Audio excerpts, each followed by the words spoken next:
नमस्कार दोस्तों, स्वागत है आपका रिंकेश प्राण चैनल में। दोस्तों, आज का जो टॉपिक रहने वाला है वो ये है कि जो बोन्स के अंदर जो रहता है वो एग्जैक्टली क्या क्या रहता है। तो हमने नाम सुना होगा कि बोन मैरोस के बारे में। तो बोन मैरोस के बारे में हम लोग थोड़ा आज डिटेल जो है वो समझने वाले हैं। पहले के जो टॉपिक्स हैं मैं उसमें बता चुका हूँ कि जो बोन्स के जो अलग अलग वीडियोस मैंने बनाए हैं चैनल के शुरुआत में भी, और पिछले कुछ वीडियोस जो है वो बोन्स के ऊपर ही रहे हैं, कुछ डिटेल में मैंने आपको बताया है। तो जो टर्म्स में आज मैं इस्तेमाल करने वाला हूं, जिसका ऑलरेडी क्लैरिफिकेशन मैंने पहले के वीडियोस में दे दिया है, आज सिर्फ उसका जो मैं नाम लूंगा और बोन मैरो के बारे में ज्यादातर जो है वो बताने वाला हूं। तो अगर आपको कोई टर्म्स पे अगर क्लैरिफिकेशन अगर चाहिए रहेगा तो आप पहले के वीडियोस जो है, ये वीडियो से पहले, वो आप रेफर कर सकते हैं। तो पहले के वीडियो में जैसे मैंने आपको बताया था कि जो बोन रहता है, बोन का डेवलपमेंट जो होता है वो माँ के गर्भ में जब बच्चा रहता है उसके 8वें हफ्ते के से ही जो है वो एम्ब्रियोनिक स्टेज से ही उसकी शुरुआत हो जाती है। तो बोन्स के जैसे मैंने अलग अलग टाइप्स आपको बताए थे पहले के वीडियोस में, long bone, short bone, flat bone और इरेगुलर बोन्स। उन सभी बोन्स के अंदर जो है वो बोन मैरो रहता है। पहले हम लोग देख लेते हैं कि ये जो बोन का जो शेप रहता है, तो यहाँ पे जो एक इस तरीके से मैंने आपको पहले के वीडियोस में बताया था।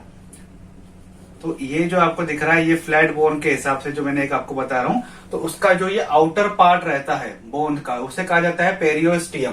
पेरियोस्टियम ये जो बाहर का जो वो काफी कॉम्पैक्ट रहता है और वो कड़क रहता है, वो हार्ड रहता है, तो इसे इस पार्ट को कहा जाता है पेरियोस्टियम। और अंदर से जो रहता है वो इस तरीके से स्पॉन्जी लेयर की एक बोन्स की ही एक लेयर रहती है जो कि स्पॉन्जी रहती है, और उसे कहा, ये जो स्पॉन्जी बोन्स जो है वो उसे कहा जाता है। और ये जो गैप आपको दिखाई दे रहा है, इस गैप को कहा जाता है, यानी ये जो गैप रहता है वहां पे एक सेमी सॉलिड फ्लूइड रहता है इसके अंदर। और इस सेमी सॉलिड फ्लूइड जो रहता है काफी इंपॉर्टेंट रहता है कि ब्लड सेल्स डेवलपमेंट के लिए, और इसे ही जो है वो बोन मैरो के नाम से जो है वो जाना जाता है।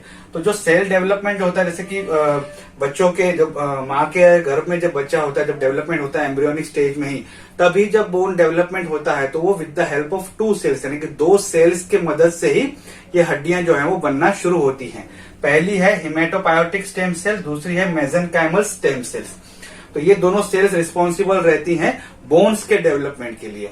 तो हर प्रकार की जो बोन्स रहती है, every type of bone has a red bone marrow, चाहे वो लॉन्ग बोन हो, शॉर्ट बोन हो, फ्लैट हो, इरेगुलर बोन हो, उन सब में जो है वो रेड बोन मैरो जो है वो ऑलरेडी अवेलेबल रहता है। जन्म से सभी बोन में वो रहता है। जैसे जैसे बच्चे की उम्र 7 साल की होती है तो उसके बोन्स को जो है वो शक्ति लगती है, कुछ हार्डनेस लगती है, और ग्रोथ के लिए भी जो है वो बोन्स जो बच्चे में जो है बदलाव आते हैं। तो 50% जो रेड बोन है वो कन्वर्ट हो जाए, रेड बोन मैरो है वो कन्वर्ट हो जाता है येलो बोन मैरो में। उसके बारे में हम लोग आज समझेंगे, लेकिन पहले ये समझ लेते हैं कि जो बोन मैरो है वो कितने प्रकार के होते हैं। तो बोन मैरो जो है वो 2 प्रकार के होते हैं, एक तो रेड बोन मैरो और दूसरा रहता है कि येलो बोन मैरो। दोनों का क्या काम है उसके बारे में हम लोग आज जो है वो समझने वाले हैं। तो रेड बोन मैरो जो है वो जैसे बर्थ होता है बच्चे का, तो सभी प्रकार की जो बोन्स रहती है उनमें रेड बोन मैरो जो है वो अवेलेबल रहता है। और जो रेड बोन मैरो जो रहता है, ये जो एक ग्रुप रहता है हिमेटोपायोटिक स्टेम सेल का, मतलब जो ये रेड बोन मैरो है फॉर एग्जांपल, तो ये जो ग्रुप रहता है उसके अंदर जितनी सेल्स रहती हैं उसे कहा जाता है हिमेटोपायोटिक स्टेम सेल्स। स्टेम सेल्स का ये ग्रुप रहता है, जिसे हिमेटोब्लास्ट भी हम लोग कह सकते हैं। ये सेल्स का क्या काम रहता है, इसके अंदर से डिफरेंशिएट होती हैं अलग अलग सेल्स। कौन सी सेल्स? आरबीसी, डब्ल्यूबीसी, प्लेटलेट्स, और जितने सेल्स हमारे इम्यून सिस्टम को डेवलपमेंट करने के लिए लगते हैं, जैसे red blood cells, white blood cells और प्लेटलेट्स हैं। तो ये सब जो है वो हिमेटोप्लास्टिक स्टेम सेल से ही बनना जो है वो, जो रेड बोन मैरो का जो एक कॉम्प्लेक्स स्ट्रक्चर है उसके अंदर से ही ये बनना शुरू होते हैं।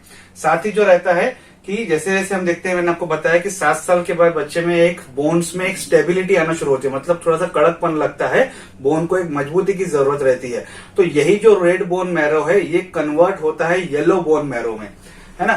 तो येलो बोन मैरो क्या करता है, ये बोन्स को एक स्ट्रेंथ, एक पावर जो है, एक मजबूती जो है वो प्रोवाइड करने का काम करता है।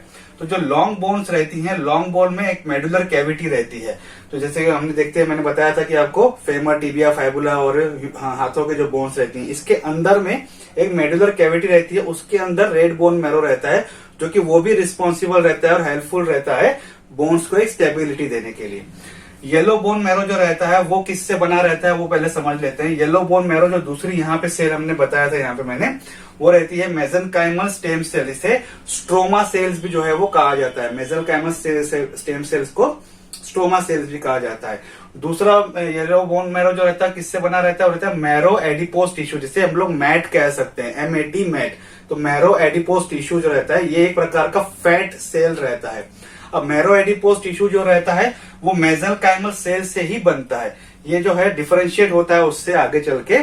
तो मैं ये दोनों टिश्यू इससे जो है इससे बोन्स बनती हैं, और हिमेटोपोएटिक स्टेम सेल से जो हमारे आरबीसी, WBC और इम्यून सिस्टम के डेवलप करने के लिए जो सेल्स रखते हैं वो बनते हैं।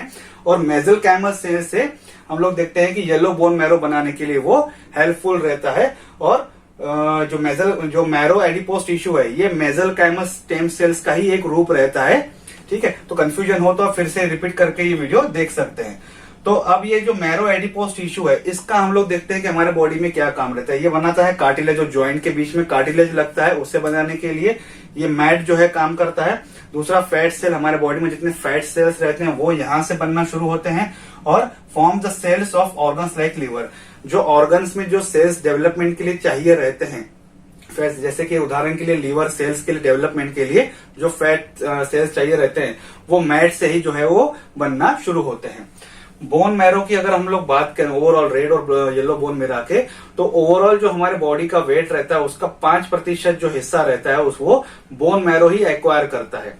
साथ ही जब बॉडी में जब कमी आती है, खून की कमी रहती है, तब क्या होता है कि ये जो येलो बोन मैरो जो कि रेड बोन मैरो से कन्वर्ट होकर येलो बन गया है, तो जब बॉडी में जब कमी आती है कुछ सेल्स की, आरबीसी, WBC, प्लेटलेट्स की, तो उस कमी को पूरा करने के लिए ये येलो बोन मैरो कन्वर्ट होता है रेड बोन मैरो में, और जो डिफिशियंसी रहती है बॉडी में उसे पूरा करने की जो है वो कोशिश यहाँ पे की जाती है। तो यही आज का टॉपिक था जिसमें हम लोग रेड और येलो बोन मैरो के बारे में जो है वो सिंपल इन्फॉर्मेशन आज जो है हम लोग समझने वाले थे। आई होप आपको आज का वीडियो अच्छा लगा होगा। वीडियो अच्छा लगे तो लाइक और शेयर जरूर कीजिएगा। अगर आपको कोई कमेंट है तो प्लीज कमेंट बॉक्स में आप कमेंट कर सकते हैं, और मुझे और इस चैनल को सपोर्ट करने के लिए आप सब्सक्राइब बटन को आप क्लिक कीजिए। Thank you.